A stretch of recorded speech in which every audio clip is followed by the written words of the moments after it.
Assalamualaikum warahmatullahi wabarakatuh. Di sini saya akan menjelaskan studi analisis terhadap kripto aset perspektif fikih muamalah kontemporer. Saya Yogi Permana, program studi Ekonomi Syariah Setia Saleh Budiman. Untuk selanjutnya, latar belakang masalah munculnya Bitcoin dan Ethereum menimbulkan urgensi untuk mengkaji kesesuaian dengan prinsip syariah. Apakah kripto mal aset atau nukud mata uang? Untuk selanjutnya, revolusi digital dan aset kripto. Teknologi blockchain melahirkan Bitcoin 2008 sebagai mata uang digital terdesentralisasi tanpa otoritas pusat.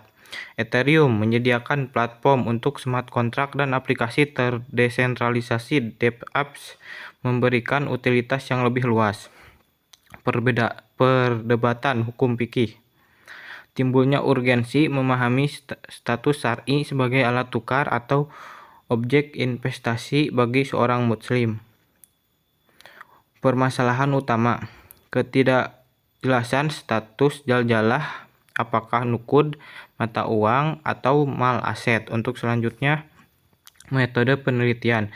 Metode dan pendekatan kualitatif dengan jenis penelitian kepustakaan library research. Pendekatan yang digunakan adalah yudris, normatif, dan tahlil analitis. Sumber dan analisis data. Data sekunder, regulasi Bapeti, Fatwa MUI, dan PWNU. Jurnal white paper. Dianalisis menggunakan konteks analis dengan kerangka teori mal dan nukud. Untuk selanjutnya, karakteristik aset kripto. Bitcoin atau BTC, peer-to-peer electronic cash system, berfungsi sebagai penyimpan nilai emas digital. Nilainya murni ditentukan oleh permintaan dan penawaran di pasar. Pasokannya terbatas, hanya 21 juta koin. Untuk Ethereum, ETH, platform komputasi terdesentralisasi. Aset kriptonya Ether atau ETH berfungsi sebagai bahan bakar gas untuk menjalankan smart contract, memiliki nilai utilitas yang jelas di dalam ekosistemnya. Untuk selanjutnya, status dalam regulasi di Indonesia. Bank Indonesia atau BI, Peraturan BI Nomor 18/2006 secara tegas melarang penggunaan aset kripto sebagai alat pembayaran yang sah, karena alat bayar satu-satunya adalah rupiah.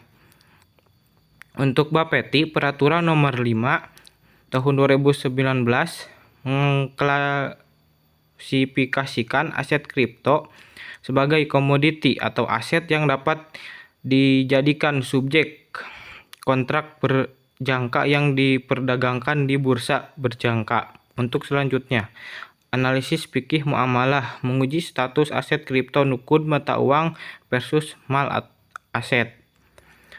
Analisis apakah aset kripto mata uang nukud. Menurut syarat Qolbul Am diterima umum, gagal penerimaan terbatas dan politisi ekstrim atau goror membuatnya gagal sebagai standar nilai stabil. Untuk syarat sultah otoritas, gagal bersifat terdesentralisasi, tidak ada otoritas atau bank sentral yang menerbitkan atau menjamin nilainya.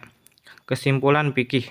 Mayoritas ulama sepakat aset kripto gagal memenuhi kriteria syar'i sebagai mata uang nukud. Untuk selanjutnya, analisis apakah aset kripto aset mal. Syarat ijazah kepemilikan terpenuhi, dapat dimiliki dan diakui melalui private key dalam digital wallet.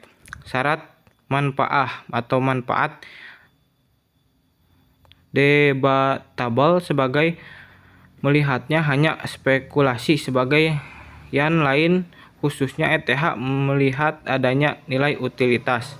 Status cenderung diakui sebagai aset digital, namun status mal mutawakam aset bernilai masih diperdebatkan. Untuk selanjutnya, Tinjauan Fatwa Ulama Indonesia. Majelis Ulama Indonesia atau MUI haram sebagai mata uang goror. Haram diperjualbelikan sebagai komoditi goror maisir. Tidak ada underlying aset kecuali memenuhi syarat sil'ah. PWNU Jawa Timur. Haram. Alasannya utamanya karena tingginya unsur spekulasi maisir dan ketidakpastian goror serta tidak dianggap komoditi sah secara syariat. Untuk selanjutnya, kesimpulan, status kripto aset bukanlah mata uang nukud baik menurut hukum positif Bapeti maupun fikih muamalah. Bapeti mengklasifikasikannya sebagai komoditi. Untuk selanjutnya, terima kasih. Wassalamualaikum warahmatullahi wabarakatuh.